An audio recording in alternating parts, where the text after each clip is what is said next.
Bonjour à tous, je m'appelle Safiro et aujourd'hui je vais parler sur le courant littéraire, le romantisme. Le romantisme a apparu en Allemagne dans le XVIIIe siècle, mais au début en France dans le XIXe siècle. Et un mouvement littéraire et culturel européen qui a concerné tous les arts. Il s'opposait à la tradition classique du rationalisme des Lumières et vise à une libération de l'imagination et de la langue. Se caractérise par la dominance de la sensibilité, de l'émotion et de l'imagination sur les raisons et la morale. Ce mouvement va s'opposer à d'autres mouvements de l'époque comme le néoclassicisme ou encore le rationalisme des Lumières. La première période du romantisme s'est développée au parallèle du néoclassicisme ou plutôt en opposition à ces courants. La première paternité intellectuelle de courant en France revient à Victor Hugo avec son œuvre Les Préfaces Cromwell. Nous avons dit que le romantisme est un mouvement historique mais aussi politique. C'est un mouvement qui naît de la Révolution.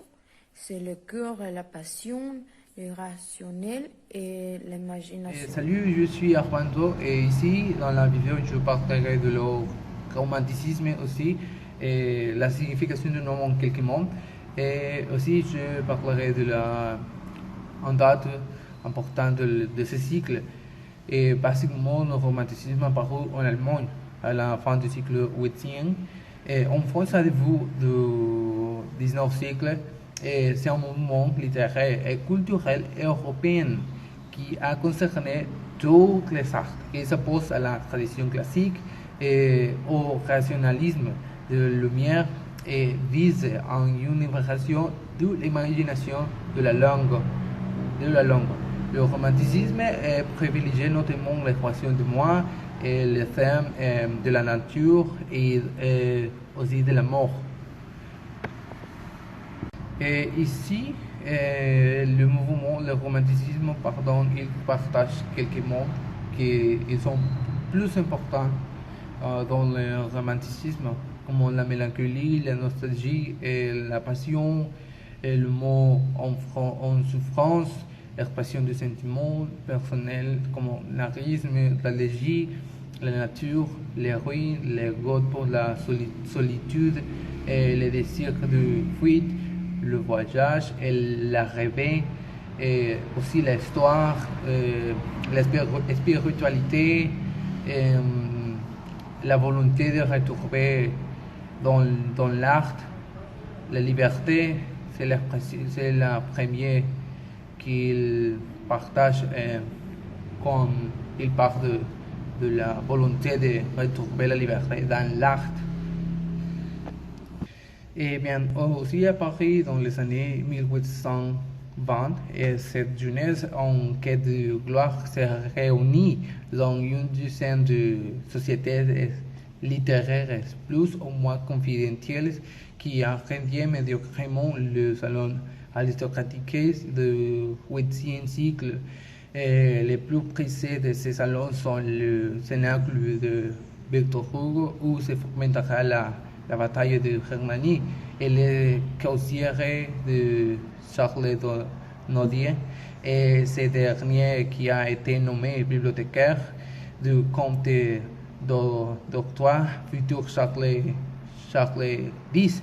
En 1824, l'Arsenal reçoit un dîner régulièrement une douzaine d'écrivains parmi quelques comme Victor Victor Hugo, et aussi Vigny, Dumas, Nerval, Musset, Saint-Beuve, il apporte son soutien ou une recommandation à chacun, chaque fois que est nécessaire. Et bien aussi, finalement, en date importante de cycle, 12 femmes du monde prêtent leur concours à ces mouvements delphines de Girardin et plus de 13 influents patrons de la presse Émile de Girardin et aussi la Madame Juliette Récamier qui reçoit à son domicile de lavage aux voix en campagne de Châteaubriand. Bonjour prof, je m'appelle Enrique et aujourd'hui je vais parler du contexte social, politique et économique du romanticisme. Et je vais commencer par parler de la Révolution française car elle a été un déclencheur pour donner naissance au romanticisme. Bien, la Révolution française de 1789 a créé une flotte d'idées romantiques dans toute l'Europe.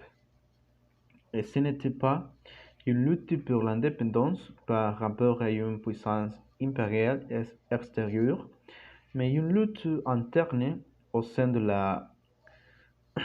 l'une des grandes nations d'Europe. En ce sens, le conflit portait sur des idéologies politiques et des classes sociales concurrentes, des idées qui étaient vraiment menaçantes et révolutionnaires. Et à cause de cette révolution, tous les principes du romanticisme sont soudainement devenus la base du gouvernement. Et la clameur de la fraternité, de l'égalité et de la liberté a ébranlé les fondements des monarchies européennes. Ainsi, le peuple en est venu à croire aux droits de l'homme et le monde européen a essayé de comprendre les causes de la Révolution française et ses implications majeures pour l'humanité. Elle a inspiré de nombreux écrivains romantiques à penser l'histoire comme une révolution vers un état supérieur. La Révolution française semblait annoncer une renaissance des possibilités humaines. Et dans l'ancien mode de pensée, l'histoire était une pyramide esthétique. Et c'était une hiérarchie qui allait de Dieu au roi, aux gens ordinaires et ensuite au monde naturel.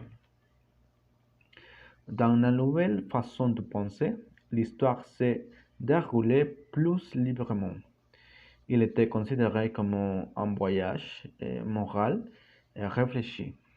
Elle ne raconte pas l'histoire des rois et des héros, mais celle des démocraties, de la volonté du peuple et du triomphe de l'individu.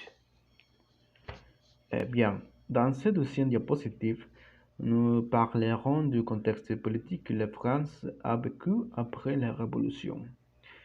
Au début du XIXe siècle, une nouvelle génération littéraire est apparue et a appelé à renouveau de la littérature.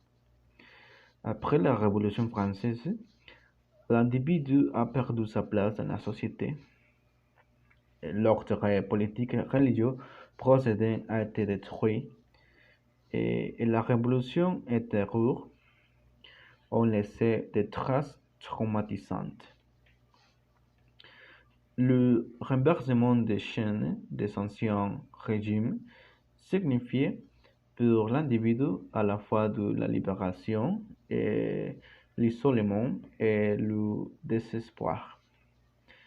Traditionnellement, les institutions normatives telles que l'Église avaient perdu de leur influence, de sorte que les écrivains considéraient de plus en plus qu'il leur appartenait de produire une littérature qui soit à l'auteur des conditions de la société post-révolutionnaire. et de rompre avec les règles encore dominantes de la musique classique. Déjà au cycle des Lumières, une nouvelle sensibilité était apparue, conditionnée par l'évolution de la situation de l'individu dans la société. Et deux auteurs qui ont d'abord accueilli le règne de Napoléon, mais qui sont entrés en conflit avec lui par la suite, sont François René de Chateaubriand, qui était plus conservateur, aristocratique, et Anne-Louise Germain d'Estel, qui était la fille de l'ancien ministre des Finances Necker et une libérale. Après l'abdication de Napoléon, pendant la liberté d'expression temporaire, le débat littéraire public et la confrontation des fronts idéologiques, les deux France, ont été rétablis. D'un côté, les ultras réalistes ou légitimistes qui voulaient un retour de l'ancien régime, qui comprenaient des jeunes poètes énervés comme Victor Hugo, Alphonse de Lamartine et Alfred de Vigny. Leurs opposants étaient des libéraux comme Stendhal et Prosper Mérimée, qui préféraient une monarchie constitutionnelle. En 1830, de nouveaux bouleversements politiques et sociaux se produisent avec la révolution de Juillet.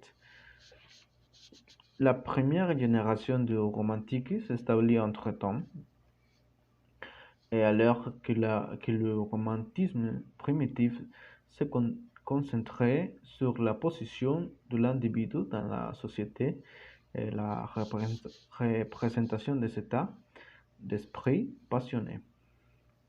Et les conflits sociaux croissants de l'industrialisation ont conduit certains romantiques comme Victor Hugo et Alphonse de Lamartine à recourir aux problèmes sociaux. Eh bien, c'est tout de moi et je vous remercie de votre attention. Bonjour à tous, je m'appelle Frédéric de Léon et je vais parler des auteurs les plus importants du romanticisme. Alors, l'étape du romanticisme est à lire entre 1821 et 1848. Dans lequel lui des premiers écrivains a été Alphonse de Lamartine. Dans ce second romantisme, on a cherché à briser des règles de remplacer la rythme classique par l'émotion exacte après ces 20 Victor Hugo. Et s'il était important et beaucoup plus plat. Alors, on a parlé sur François de Chateaubriand. Elle est le premier fondateur du romantisme français, né en 1768 à Paris. Il est un écrivain et homme politique. Il est souligné pour sa foi catholique et utilisant de la nature dans ses œuvres et le subjectivisme extrême. Dans ses œuvres, il soulignait les génies du christianisme, Atala, René, mais son œuvre de l'importante a été pour autobiographie appelée Mémoires du autre tombe qui lui a donné de vivre jusqu'à sa mort en 1848. Alors, Alphonse de Lamartine a été l'un des premiers romantiques du second romantisme français. Se rompt les règles établies dans le néoclassicisme et a imposé l'émotion exaltée et le sentiment. Parmi ces œuvres, on peut citer Méditation, Harmonie poétique, Gethsemane. Alors, on va parler de Victor Hugo. Fut le suivant Alphonse Martin. C'est lui proclama l'évolution de l'art, individualité, l'écrivain français. Celui se distinguant par ses œuvres Les Misérables, dans laquelle il dansait les situations des classes les plus humbles. Alors, on va parler de Madame de Staël. Elle était très importante dans les premiers romantismes français. C'était la critique de Chateaubriand. A été exiliée par Napoléon, ce qui l'a fait partir en Allemagne, où le romanticisme était plus avancé et n'apprenant sur de sa culture a fait son travail appelé sur l'Allemagne, où il n'a pas été très accepté en Allemagne, mais en France, il a été important, très très important. Bonjour à tous, bonsoir. Je m'appelle Misaël Hernandez Arcos et aujourd'hui, je vais vous parler sur œuvres représentatives du romantisme en France. Et ces œuvres sont annexées, mais ce sont plus importantes. Et les premières œuvres que je vais vous présenter, c'est La liberté qui donne des peuples. Okay? C'est une œuvre plus importante. C'est un tableau peint par Eugène Delacroix en 1730. Et le tableau glorifiait les situations. Okay? Et l'auteur marquait trois adjectifs dans cette peinture pour les situations qui sont nobles, beaux et grandes. Ce sont les adjectifs qui représentent la situation dans cette peinture. Autre information est que cette peinture symbolise la liberté et la révolution picturale. Et pourquoi pourquoi symbolise la révolution picturale? Parce qu'avant du romanticisme, les arts étaient réguliers, mais le romanticisme ouvert différentes manières de faire les arts, de faire la musique, de faire les sculptures, de faire les peintures. Et une autre importante information, c'est que cette peinture entra en 1863 au musée de Luxembourg. Et nous devons savoir que c'est une image, cette peinture, c'est une image d'enthousiasme romantique et révolutionnaire. C'est une peinture révolutionnaire, c'est une peinture romantique, c'est une peinture qui représente l'enthousiasme de la situation, des gens, du peuple. Et c'est une petite description de cette peinture. Comme deuxième œuvre représentative du romantisme en France, nous avons la Marseillaise. Okay? La Marseillaise, c'est un monument. Okay? Elle était sculptée par François Rude. Et François Rude commémorait dans ce monument un moment crucial de l'histoire de la France, de la France et l'histoire moderne. Et dans cet monument, nous pouvons voir le départ des volontaires dans les années 1792. C'est la première armée citoyenne de France et le principal objectif de cette armée était pour répondre à la menace de l'invasion prusso-autrichienne. Les prusso-autrichiens qui voulaient de restaurer la monarchie des Bourbons. Et c'est un moment de l'histoire en France plus important, mais François a plasmé et c'est un moment crucial de l'histoire moderne de la France. Aujourd'hui, cet monument, cet relief fait partie du décor de l'art de triomphe de la place Étoile à Paris. Si vous voulez voir, si vous voulez visiter France, vous pouvez voir cet monument qui est plus représentatif pour les jeunes en France. Comme le troisième, nous avons autre peinture, les peintures de Napoléon et les tourmentés de Jaffa.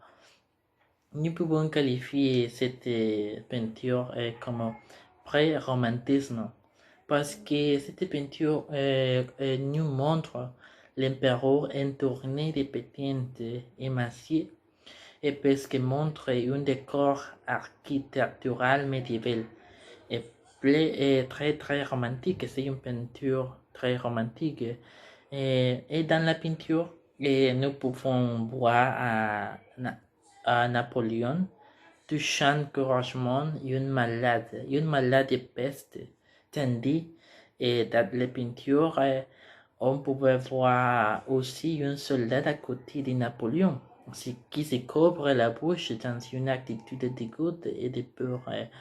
C'est une scène qui jamais produite, jamais passée dans la vie réelle, mais l'intention de cette peinture était la propagande du chef, et nous pouvons connaître autres peintures comme les Napoléon et les tourmenteurs.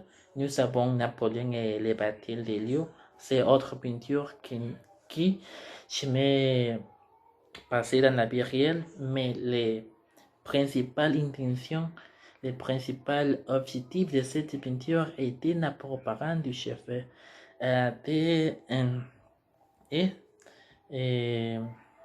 Ce sont les œuvres représentatives du romanticisme en France et sont la liberté qui donne les peuples, la Marseillaise et Napoléon et les tourmentés de Jaffa. Sont œuvres représentatives qui a beaucoup de signifié pour la France, pour ce pays, et qui représente cette œuvre représente cette époque, cette thème d'histoire pour ce pays. C'est tout pour moi et je m'appelle Misael Hernandez Arcos et à bientôt.